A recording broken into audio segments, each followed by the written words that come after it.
Hello friends, आप देख रहे हैं फार्म हब विद जीतू। आज का वीडियो बहुत ही ज़रूरी जानकारी पर आधारित है।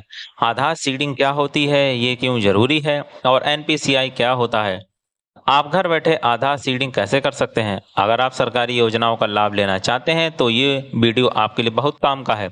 आधार सीडिंग क्या होती है, सबसे पहले हम बात करते हैं कि आधार सीडिंग का मतलब क्या है। आधार सीडिंग का मतलब है अपने आधार नंबर को बैंक अकाउंट या अन्य सेवाओं से जोड़ना।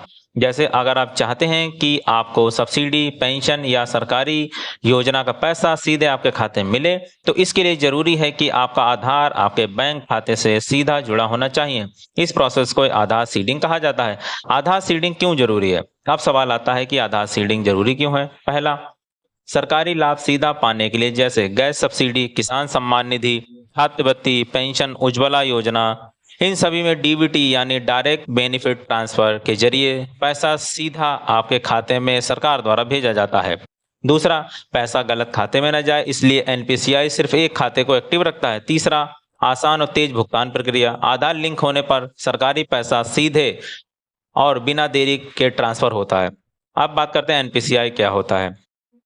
एनपीसीआई का पूरा नाम है national payments corporation of India. ये संस्था भारत में सभी डिजिटल पेमेंट और बैंकिंग लेन देन को मैनेज करती है। जब आप अपना आधार किसी बैंक से लिंक करते हैं तो एनपीसीआई के सिस्टम में अपडेट होता है कि आपका आधार किस बैंक खाते से जुड़ा है। एनपीसीआई ही तय करता है कि जब सरकार कोई पैसा भेजे तो किस बैंक में जाए। अगर आधार कई बैंकों से लिंक है तो क्या होगा। अब एक और जरूरी बात, अगर आपका आधार एक से ज्यादा बैंक अकाउंट से लिंक है तो एनपीसीआई केवल एक बैंक अकाउंट को ही एक्टिव मानता है, जिसे प्राइमरी अकाउंट कहा जाता है। यही वो खाता होता है जिसमें डीबीटी का पैसा सीधे आपके खाते में जाता है। अब बात करते हैं कि आप घर बैठे आधार सीडिंग कैसे कर सकते हैं या डीबीटी लिंक कैसे कर सकते हैं, वो भी बिना बैंक जाए, बहुत ही आसान प्रोसेस के साथ। तो चलिए शुरू करते हैं फ्रेंड। सबसे पहले आप अपना क्रोम ब्राउजर यहाँ पर ओपन कर लेंगे। ओपन करने के बाद इसमें एनपीसीआई पोर्टल, इसे यहां पर सर्च करेंगे। सर्च करने के बाद पहली वेबसाइट का लिंक मिलेगा, national payments corporation of India, इस पर क्लिक करेंगे। अब इसके बाद इस वेबसाइट का इंटरफेस यहां पर ओपन होके आ जाएगा फ्रेंड्स। यहां पर अब आपको यहां पर ऑप्शन पे कंज्यूमर वाले ऑप्शन को पर क्लिक करना है। इसके बाद अब आपके सामने कई सारे ऑप्शन आ जाएंगे, जैसे UPI complaint, other product complaint, ATM locator, ठीक है, फास्टैग या डिगी साथी। उसके बाद लास्ट ऑप्शन आपको मिलेगा भारत आधार सीडिंग इनेबल, तो इस वाले ऑप्शन पर आपको क्लिक करना है। क्लिक करने के बाद अब आपके सामने इसकी वेबसाइट ओपन होके आ जाएगी। यहां पर आपको जाना है आधार सीडिंग या डी सीडिंग वाले ऑप्शन पर आपको क्लिक करना है। अब फ्रेंड्स यहाँ पर आपको अपना आधार नंबर डालना है। इसके बाद रिक्वेस्ट फॉर आधार, आप क्या करना चाहते हैं, सीडिंग करना चाहते हैं या डी सीडिंग करना चाहते हैं। तो यहाँ पर आपको जो भी मैं यहाँ पर अपना फ्रेश आधार जो है वो यहाँ पर सीड करना चाहता हूँ, तो मैं यहाँ पर सीडिंग वाले ऑप्शन पर क्लिक करूंगा, क्योंकि मेरा अभी डीबीटी लिंक किसी बैंक में नहीं है। इसके बाद अपनी बैंक सेलेक्ट करेंगे फ्रेंड्स यहाँ पर। इसके बाद सीडिंग टाइप यहाँ पर आएंगे तो यहाँ पर तीन ऑप्शन आपको दिखेंगे। तो यहाँ फ्रेश सीडिंग और दूसरा ऑप्शन मिलेगा मूवमेंट, यानी same bank with another account. अगर आपका ये सेम बैंक है, अकाउंट दो हैं, तो आपको ये ऑप्शन सेलेक्ट करना है। तीसरा ऑप्शन है from one bank to other bank, जैसे आपका एसबीआई में खाता है और आप पंजाब नेशनल बैंक में अपना डीबीटी लिंक करना चाहते हैं, तो आप थर्ड ऑप्शन को सेलेक्ट करेंगे। मेरा यहाँ पर फ्रेश सीडिंग है, तो मैं यहाँ पर फ्रेश सीडिंग वाले ऑप्शन पर क्लिक करूंगा यहाँ पर। इसके बाद फ्रेंड्स अब आपको अपना बैंक का अकाउंट नंबर जो है वो यहाँ पर फिल करना है। तो यहाँ पर उसके बाद आपको कंफर्म अकाउंट नंबर फिल करना है। उसके बाद यहाँ पर चेक बॉक्स पर टिक करना है। उसके बाद कैप्चा डाल के सबमिट वाले ऑप्शन पर क्लिक करना है यहाँ पर।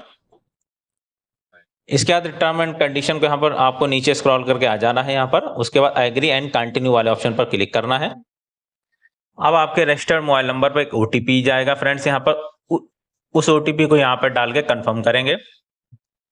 आपके बैंक अकाउंट में मोबाइल लिंक होना बहुत जरूरी है।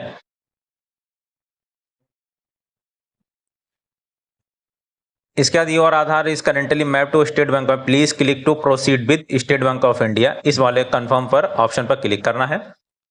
इसके बाद आपके सामने आपका रेफरेंस नंबर जनरेट होके आ जाएगा। इस रेफरेंस नंबर को आप कॉपी कर लेंगे। इसके बाद अब आपको यहाँ पर आना है, फिर से रिक्वेस्ट चेक स्टेटस, इस वाले ऑप्शन पर क्लिक कर देना है। इसका रिक्वेस्ट फॉर आधार, तो यहाँ पर हमने आधार सीड किया है तो इस वाले ऑप्शन पर क्लिक करना है। उसका रिक्वेस्ट इनिशिएट डेट, ये ऑलरेडी आपकी आ जाएगी। उसके बाद सीडिंग टाइप में हमने फ्रेश सीडिंग किया है तो इस ऑप्शन पर क्लिक रहने देना है, क्लिक करना है। उसका रेफरेंस नंबर जो हमको मिला था उसको यहाँ पर फिल करना है। इसके बाद अपना जो कैप्चा डाल के चेक स्टेटस इस वाले ऑप्शन पर क्लिक करना है। तो यहाँ पर आपका जो अभी स्टेटस है वो पेंडिंग में अभी शो होगा। इसके बाद आपका जो एनपीसीआई की तरफ से डेटा जो है वो यहाँ पर वेरीफाई किया जाएगा। वेरिफिकेशन करने के बाद आपका आधार जो है एनपीसीआई की तरफ से बैंक अकाउंट से 24 से 48 घंटे के अंदर लिंक कर दिया जाएगा। सरकारी लाभ पाने के लिए यह प्रक्रिया बहुत जरूरी है दोस्तों। अगर आपने अभी तक आधार को अपने बैंक से लिंक नहीं किया है तो आज ही करवा लें। अगर आपको यह जानकारी उपयोगी लगी हो तो वीडियो को लाइक करें, अपने दोस्तों और परिवार वालों के साथ शेयर करें और channel farm hub with Jeetu को सब्सक्राइब करना ना भूलें। मिलते हैं अगली वीडियो में एक नई जानकारी के साथ, तब तक के लिए धन्यवाद।